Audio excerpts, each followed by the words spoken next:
Por otro lado, en la escritura manuscrita, la huella del sujeto es constante sobre el gesto. Es decir, cuando yo leo una nota de Palomares en un libro, me emociono mucho más que leyendo el texto de Palomares, porque en el apunte manuscrito de Palomares queda la huella de su presencia. Él estuvo allí en un momento concreto dado, mientras que en el texto tipográfico, repetido, producido, no ha necesitado estar. Entonces, encontrarte de repente con algo manuscrito de alguien que admiras, se te pone la piel de gallina. Ahora, cuando en la Biblioteca Nacional comentaban que gran parte de los manuscritos, ya entrecomillados manuscritos que llegan de autores, vienen en formato Word o tal, ya no son manuscritos, claro, es otra cosa. Y no tiene la magia que tiene, ni el valor que puede tener emocional para mí el ver un Word, que el ver unos papeles garabateados por un autor. Otra diferencia también muy grande es la idea entre el gesto, el trazo, el movimiento y lo que es una huella. Un tipo es una huella, y una huella es muy distinto a un gesto. Entonces, aunque sea imperceptible para el lector o para muchos lectores, para aquellos que estamos en esto, sabemos la diferencia que hay entre el gesto y la impresión, la huella, que yo creo que marca el concepto básico de lo que es la imprenta, el dejar huella y repetir esa huella. El desorden y el orden. El orden exageradamente ortogonal que marca la tipografía sobre el papel, es un orden que va mucho más allá de lo que puede ser el texto manuscrito, que además en parte su valor reside en su capacidad de marcar ese desorden, de buscar otras cosas. En el fondo la tipografía no es que no sea desordenada, es que no sabe ser desordenada, es que no puede ser desordenada, es que no tiene capacidad de ser desordenada, es ordenada por naturaleza. Lo único y lo repetible, creo que ya en sí dice todo. Lo dinámico y lo estático.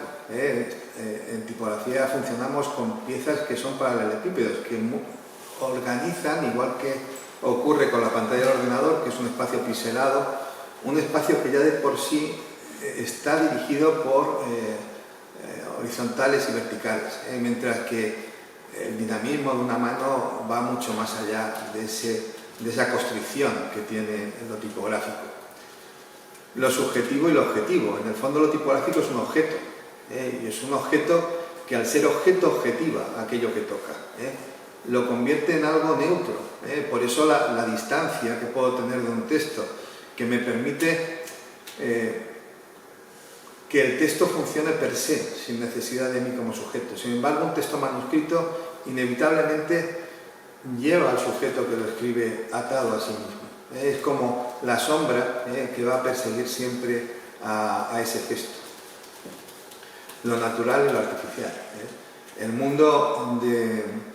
Yo siempre, cuando hablamos de diseño, yo soy profesor de una escuela de diseño, hablamos como el diseño básicamente consiste en la construcción de lo artificial, la construcción del mundo artificial frente al mundo natural. Y todavía el gesto que tiene un trazo nos acerca a algo que es mucho más cercano, de nuevo, a la naturaleza, que la huella del tipo, que empieza el camino hacia la artificialización del entorno. Estamos hablando, por tanto, de que cuando hablo de lo manuscrito hablo de casos que son únicos, que son irrepetibles. Cada movimiento, cada gesto que hago en un trazo, en una escritura manuscrita, es irrepetible, nunca más va a ser igual, es único frente a lo tipográfico, que es una máquina de hacer cosas repetidas. Grafía, tipografía. ¿Qué es entonces la tipografía? Y aquí podemos hablar con Juana, que habla tanto. Yo doy una definición muy cortita y muy sencilla. Es grafía con tipos, sin más. Sin más. Y ahí es quizá donde podemos hablar y debatir, porque uno de los elementos que nos convoca aquí es también reflexionar sobre qué es la tipografía. Y en ese sentido pues hablo de grafía con tipos, modo de escribir con tipos. Pongo esta página de las Crónicas de Nuremberg porque Elisabeth Stein, en el libro que hace de la Revolución de la Imprenta, nombra este libro, sobre el cual hemos trabajado en la Biblioteca Nacional, hicimos incluso una exposición, porque tiene una particularidad, aparte que es un libro bellísimo, tiene la particularidad de que maneja como tipos también las ilustraciones.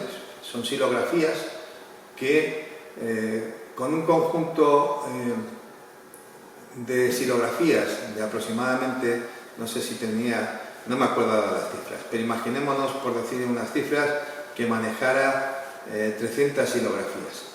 Con esas 300 silografías construyó a lo mejor 1000 ilustraciones. ¿Y cómo las hacía? Pues convirtiéndolas en tipo. De tal manera que cuando una ciudad había que representarla, no hacían una representación mimética de la ciudad, sino que la tipologizaban. Es una ciudad que tiene río, es una ciudad que tiene una muralla, es una ciudad que tiene una iglesia. Entonces cogían las silografías de madera, de iglesia, de río y tal, lo mezclaban y daba la ilustración de esa ciudad. Y le ponían el nombre y ya fijaban la representación del signo. Pues con ese concepto todo el libro era tipográfico, tanto las ilustraciones como los textos, pero tipográfico en el sentido de tipos de madera, ya fueran silográficos para hacer ilustraciones o fueran a veces tipográficos, y lo que era el propio sistema tipográfico para la impresión del libro. Como os decía, la grafía con tipos lo que parte es de partir la palabra y partir cualquier acción en formas que son discretas, que se conforman como elementos discretos y que son piezas intercambiables. Esto es muy importante porque la relación de las piezas intercambiables con la combinatoria, que es el juego con el que se juega cuando jugamos en tipografía, implica necesariamente un orden modular y de proporciones que permitan la justificación, que es un elemento fundamental.